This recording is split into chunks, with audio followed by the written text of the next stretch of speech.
Sa usa ka gamayng komunidad nagpuyo sila si Junri ug Anjoy, mga ordinaryong tawo nga adunay kusog sa pagatubang sa kinabuhi.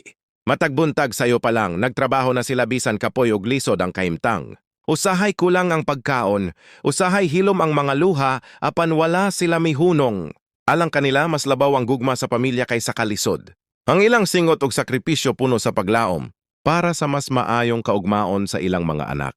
Ang ilang istorya dili lang bahin sa kakabus, kundili sa gugma, pagtuo ug paglahutay. O sa kini kapahinomdom nga ang tinuod nga kadaugan. Makita sa kaisog sa pagbangon matag adlaw. Og tingali, ang ilang pinakadakong bahandi dili ang ilang nahipos, kundili ang paglaom nga ilang gihuptan. Kay samtang adunay paglaom adunay rason nga mopadayon.